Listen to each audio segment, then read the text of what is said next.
नमस्कार मेरे दोस्तों, मैं अमोद कुमार हूँ और अपने चैनल अमोद कुमार इंडियन 24 में आपका हार्दिक स्वागत करता हूँ।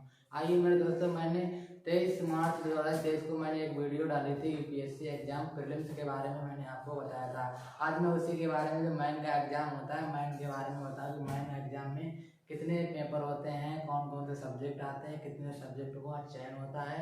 आइए मैं आपके लिए ये मेंस के एग्जाम में, जो यूपीएससी का मेन एग्जाम होता है, जिसमें आपको 1750 नंबर लाना अनिवार्य होता है, ये पूर्णांक 1750 नंबरों का होता है। मैं आपको इसी के बारे में बताऊँ कि मेंस में 9 एग्जाम कौन कौन से होते हैं और यूपीएससी के संस्था के अंदर ही ये वैकेंसी आती है। जैसे आईएएस है और पीसीएस है, आईएएस पीसीएस आरआईएफएस है, और ये सारी संस्थाएं ये ऑल इंडिया सर्विस रैंकिंग की संस्थाएं हैं। इन्हें ऑल इंडिया सर्विस रैंकिंग के भी नाम से जाना जाता है। मैं आपको बताऊं कि मेन एग्जाम जो होता है यूपीएससी के थ्रू, मैं यूपीएससी का पूरा नाम भी बताऊंगा, यूपीएससी की संस्था कब हुई थी और आईएएस का पहली स्थापना कब हुई थी, मैं वो भी बताऊंगा। और आगे चलते हैं व्हाइट बोर्ड की तरफ। मैं आपको प्रीलिम्स के बारे में तो बता ही चुका हूँ। अगर आपको किसी को डाउट हो प्रीलिम एग्जाम के बारे में तो मेरे से कमेंट में कीजिए कि सर प्रीलिम के बारे में बताइए। मैं प्रीलिम के बारे में 0 लेवल से मैंने बेसिक बताई थी कि आपकी एज कितनी होनी चाहिए, आपकी कैटेगरी क्या होना चाहिए, आपकी एलिजिबिलिटी कितनी होनी चाहिए, आपको ग्रेजुएशन क्या होना चाहिए। मैंने इसके बारे में तो बताया। तो आज मैं आपके लिए एक नया टॉपिक लेके आया हूँ मेंस। मेंस के बारे में क्या बताऊँ, मेंस में कितने एग्जाम हैं, कौन सी परीक्षा, कितने सब्जेक्टों का चयन होता है और आपको किस विषय से पढ़ाई करनी चाहिए, इसका ऑप्शनल क्या होता है। आइए मैं व्हाइट बोर्ड देता हूँ। मैंने मेरे दोस्तों, मैंने जो आपके लिए पहली वीडियो 23 मार्च 2023 में डाली थी, उसमें प्रीलिम्स के बारे में बताया था। और आज मैं मेंस के बारे में बताना चाहता हूँ कि मेंस क्या होता है। देखिए मेरे दोस्तों, मेंस के बारे में मैं बता रहा हूँ। मेंस को हिंदी में बोलते हैं मुख्य परीक्षा। मुख्य परीक्षा। देखिए मेरे दोस्तों, इसमें 9 पेपर होते हैं। आपके 9 पेपर होते हैं। 9 पेपर कौन कौन से होते हैं? देखिए मेरे प्रिय बच्चों, अगर आपको अगर इंग्लिश में समझ में ना आए तो मैं दोनों कैटेगरी में यहाँ पे लिख दूंगा, हिंदी में बता दूंगा और इंग्लिश में बता दूंगा। मैंने अगर हिंदी की बात करता हूँ तो पहले हिंदी में भी बता दूंगा और इंग्लिश में बता। इंग्लिश में देखो पहले नंबर होता है, ये नंबर आता है, इसमें आती है आपकी लैंग्वेज। नंबर बी में ये इसमें आता है आपका, नंबर बी में इसमें आ गया आपका ऐसे। इंग्लिश ले लो, पहले इंग्लिश ले लो। नंबर 2 में होगा इंग्लिश, नंबर 1 में होगा आपका ऐसे। नंबर और 2 में होगा आपका, नंबर 2 में होगा है उसके बाद आता है जैसे क्या, जैसे जनरल स्टडीज। नंबर 3 में जर्नल स्टडीज।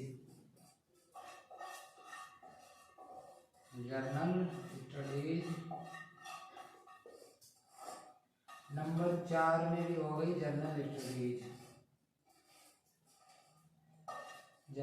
स्टडीज। नंबर 5 में बात करो तो इसमें भी जनरल स्टडीज होगी।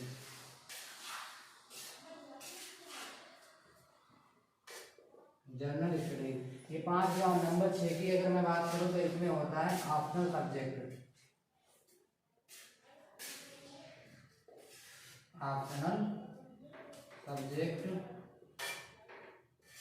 सब्जेक्ट 1। नंबर 7 की बात करूं तो इसमें जो होगा आपका ऑप्शनल सब्जेक्ट 2।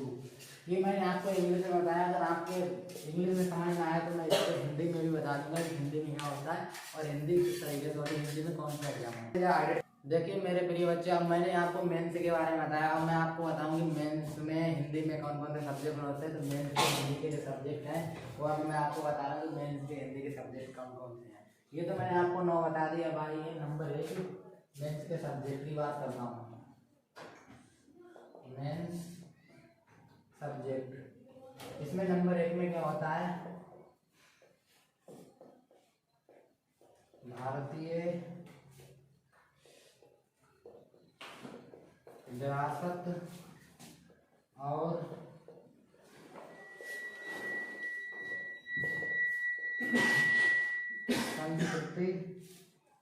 संस्कृति विश्व का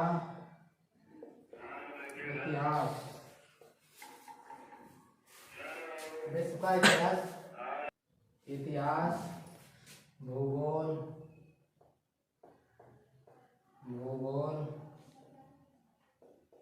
आदि। और नंबर 2 की मैं बात करूं तो नंबर 2 में भी क्या क्या आता है। नंबर 1 में ये, नंबर 2 में मान लो जी आप, नंबर 2 में अगर मैं बात करूं तो नंबर 2 में निबंध मान लीजिए, निबंध। और नंबर 3 में क्या है, निबंध भी एक सब्जेक्ट के रूप में ही आता है। और नंबर 3 में बात करूं तो भारतीय शासन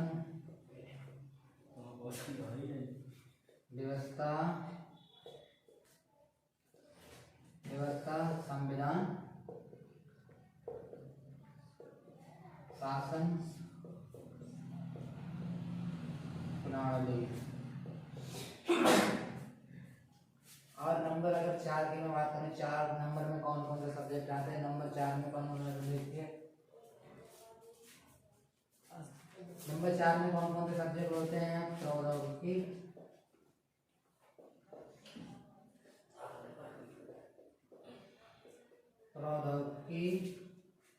आर्थिक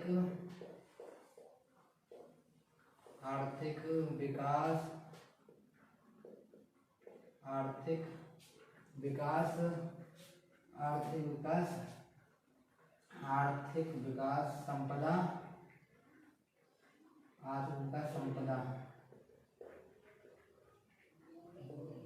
संपदा आदि।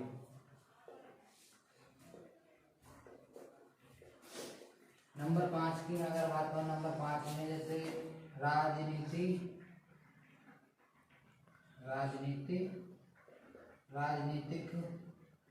शास्त्र, अभिरुचि, सत्य निष्ठा, अभिरुचि। और नंबर 6 की अगर मैं बात करूं तो इसी में आपका आता है पर्यावरण, जैव विविधता,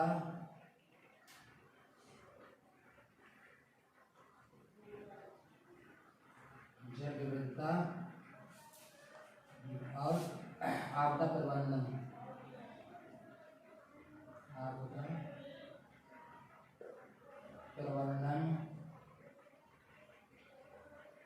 के संबंध में। ये रहे इसके मैन के सब्जेक्ट। अब देखिए मेरे प्रिय बच्चों, मैंने आपको बताया और मैं आपके लिए ये यहाँ पे हेडिंग बता रहा कि यूपीएससी जो होती है, यूपीएससी का पूरा नाम क्या होता है। अगर मैं यूपीएससी के पूरे नाम की मैं बात करूं तो इसके लिए इंग्लिश में बोलते हैं यूनियन पब्लिक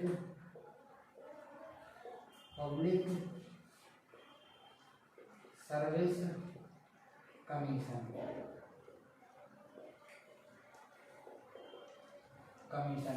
और इसी को अगर मैं हिंदी में बात करूं तो यूपीएससी को हिंदी में क्या बोलते हैं, हिंदी की बात करूं तो उसे बोलते हैं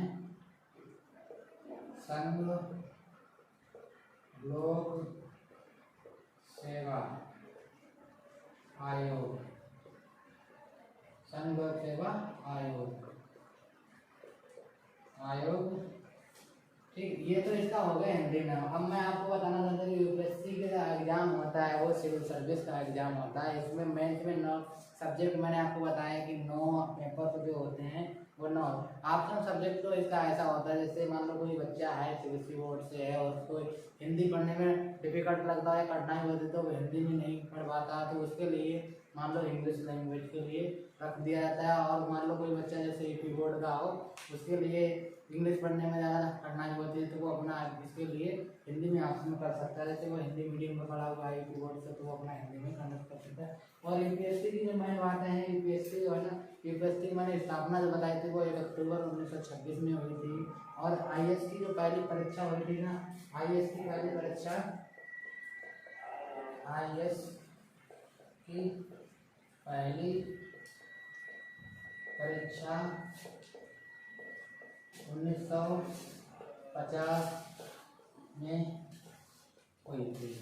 देखिए मेरे प्रिय बच्चों, और मैंने जो तुम्हें बताया यूपीएससी एक सबसे बड़ी संस्था है। इसके अंदर जो भी है आईएएस है, आईपीएस है, आरआईएस है, आईडीएम है, जो भी मतलब कोई भी संस्था है, कोई भी एग्जाम है ना, आईडीएम, आईएएस, आईपीएस, आरआईएस, आईपीएस, ये यूपीएससी के अंतर्गत है।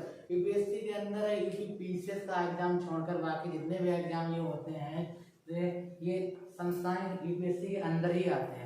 अब मैं बात करूँ आपके लिए आगे बताऊँ कि यूपीएससी जो है, यूपीएससी का एग्जाम डिफिकल्ट रहा है, इसमें कुल मिलाकर 48 विषयों का चयन होता है। देखिए मेरे प्रिय बच्चों, 48 सब्जेक्ट कौन कौन से होते हैं। और जैसे में भारत का इतिहास, भारत के इतिहास को कई चरणों में बांटा गया, और जो मेन चरण है वो मैं बता दूंगा कि इसमें 48 सब्जेक्टों का चयन होता है, यानी 48 विषयों को चुना जाता है। और भारत के इतिहास को कई चरणों में बांटा गया, मैं वो भी बताऊंगा आपको कि भारत के इतिहास को किन चरणों में बांटा गया है, भारत के इतिहास को पूरा करने के लिए किन किताबों को पढ़ना चाहिए। और इस सब्जेक्ट के अंदर इस यूपीएससी के थ्रू जैसे आपको आईएएस की रैंक मिलती है, तो उसके अंदर हमारे देश के जैसे संविधान के कानून के बारे में आपको पढ़ाई करनी पड़ती है, ताकि आप हमारे देश के संविधान का कानून का पालन कर सकते हैं या नहीं कर सकते हैं। इसलिए मैं आपको भी बता दूंगा कि यूपीएससी के अंदर क्या क्या आता है। अब देखिए मेरे प्रिय बच्चों, मैंने जो तुम्हें बताया कि यूपीएससी जो है ना, यूपीएससी का एग्जाम है वो सिविल सर्विस एग्जाम होता है। यूपीएससी की परीक्षा में 48 सब्जेक्ट का चयन होता है। Civil service exam, civil service exam,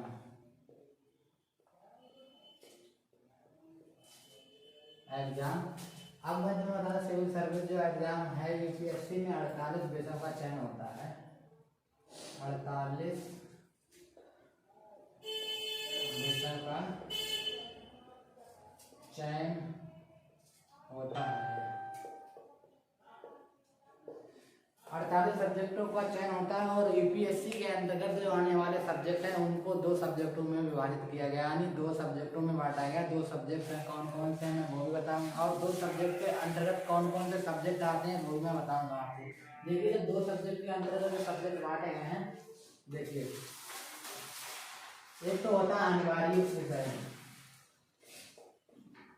अनिवार्य विषय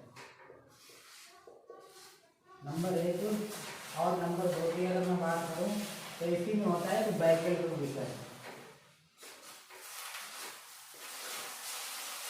वैकल्पिक विषय। अगर मैं इसकी बात करूं तो पहले अनिवार्य विषय की बात करूं तो इसको कहते हैं कंपलसरी सब्जेक्ट, कंपलसरी सब्जेक्ट। और अगर इसकी वैकल्पिक विषय की मैं बात करूं तो वैकल्पिक विषय इसको हिंदी इंग्लिश में बोलते हैं ऑप्शनल सब्जेक्ट, ऑप्शनल सब्जेक्ट। अब जो 2 सब्जेक्ट देखिए, अनिवार्य विषय है, इसको नंबर 1 की मैं अगर बात करूं तो इसमें कौन कौन से सब्जेक्ट आते हैं, तो नंबर 1 देखिए जैसे सामाजिक विज्ञान, सामाजिक विज्ञान, सामान्य विज्ञान। नंबर 2 में मान लो सामान्य विज्ञान। नंबर 3 में आ गया तुम्हारा इतिहास, इतिहास। नंबर 4 भूगोल, भूगोल। नंबर 5 में समाजशास्त्र,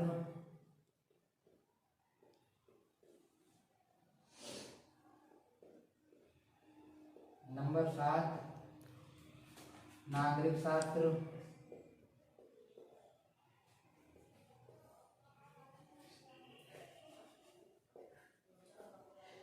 नागरिक शास्त्र।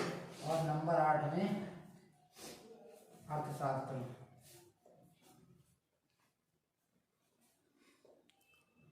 Number 9 reasoning.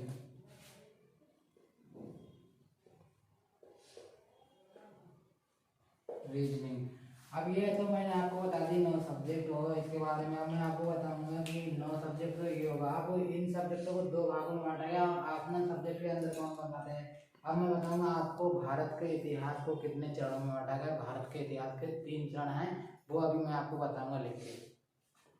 अब देखिए मेरे प्रिय बच्चों, मैं आपको बताने जा रहा हूँ कि भारत के इतिहास को 3 चरणों में बांटा गया था। भारत का इतिहास से भी बड़ा है विश्व का इतिहास। अब देखिए मैं आपको पहले बताऊं भारत का इतिहास। भारत का इतिहास इसको 3 चरणों में बांटा गया है। नंबर 1 भारत का इतिहास, इसको 3 चरणों में बांटा गया है। इसको 3 चरणों में बांटा गया 3 चरणों में बांटा गया। अब 3 चरण कौन कौन से? नंबर 1 प्राचीन काल का इतिहास। नंबर 2 की अगर मैं बात करूं तो मध्यकालीन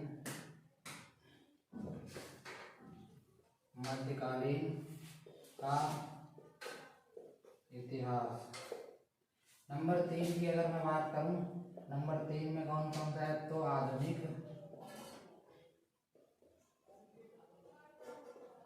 काल का इतिहास। देखिए मेरे प्रिय बच्चों, अगर भारत के इतिहास को पूरा करने के लिए हमें कौन सी बुक पढ़ना चाहिए और भारत के इतिहास से, भारत के भूगोल से और भारत के संविधान से इसमें इसलिए क्वेश्चन आते हैं यूपीएससी के थ्रू, क्योंकि आप हमारे देश के कानून के बारे में पढ़ाई करते हैं, कानून के बारे में क्वेश्चन पूछे जाते हैं। और इनको पूरा करने के लिए एक आप राइटर एम लक्ष्मीकांत जी की बुक खरीद सकते हैं, बुक उससे भी पूरा इसको कर सकते हैं। और फिर अन्य बुकें आती हैं जैसे घटना चक्र है, आप उसे भी खरीद सकते हैं। घटना चक्र है, एम लक्ष्मीकांत है और कई ऐसी राइटर की बुकें हैं, इसे पूरा कर सकते हैं। और विश्व का जो इतिहास है, विश्व का इतिहास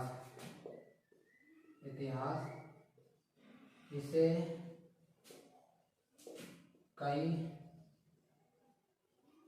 चरणों में बांटा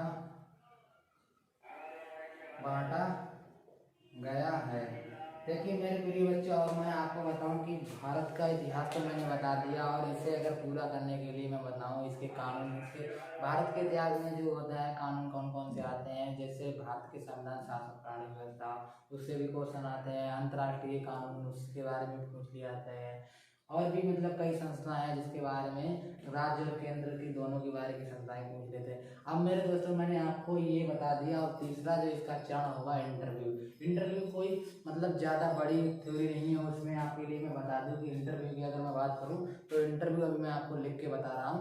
इधर देखिए कि इंटरव्यू कितने चरणों में होता है। इंटरव्यू की अगर मैं बात करूँ तो इंटरव्यू में देखिए आपको 15 से 30 मिनट से 45 मिनट का समय दिया जाता है, 275 मार्क दिए जाते हैं। और इंटरव्यू की अगर हिंदी में बात करूँ तो उसे साक्षात्कार बोला जाता है और व्यक्तिगत परीक्षा भी बोलते हैं। अगर आप इंटरव्यू की बात करें तो इंटरव्यू में आपको 275 मार्क मिलते हैं। और अगर आपका चयन होता है, मान लो आपने प्रीलिम्स का एग्जाम क्वालिफाई कर लिया है, मेंस का भी एग्जाम क्वालिफाई कर लिया, तो आपके अगर इंटरव्यू में मार्क आ जाए 175 आ जाए, 70 आ जाए, 150 आ जाए, तो आपका सबसे अपना बहुत बढ़िया इंटरव्यू होगा इतने मार्क में। और मैं आपको बताना चाहता हूँ आज के लिए इतना ही काफ़ी है मेरे दोस्तों। और मैं आपके लिए अब अगली वीडियो अगर मैं बनाऊंगा वो पॉलिटी की बनाऊंगा। पॉलिटी में आपको सारे कितने भाग हैं, कितनी अनुसूचियां हैं, कितने अनुच्छेद हैं, मैं आपको टोटल जितना भी कॉन्स्टिट्यूशन इंडिया का है पूरा कंटिन्यूस के बारे में बताऊंगा। एक वीडियो मेरी आपको दूसरे तीसरे दिन में मिलती रहेगी। आपसे मेरा निवेदन है कि मेरे प्रिय दोस्तों मेरे चैनल को लाइक करें, सब्सक्राइब करें, कमेंट करें और अपने दोस्तों को शेयर करें ताकि वो भी इसके बारे में जान पाए। कोई भी बच्चा हो, मेरे के लिए फ्री में बिल्कुल पढ़ाने में कोई उससे चार्ज नहीं ले रहा हूँ, आपके लिए फ्री में। आप मेरे चैनल को जितना भी सपोर्ट करो, मोनेटाइज करो, मेरे को भी मोटिवेशन करो, तो मेरे अंदर की दुगनी शक्ति बढ़ाने के लिए आएगी। मेरे प्रिय बच्चों, आपसे मेरी यही रिक्वेस्ट है कि आप मेरे चैनल को लाइक करें, सब्सक्राइब करें। धन्यवाद। आगे मिलते हैं इसी वीडियो में पॉलिटी की पार्ट 1 में।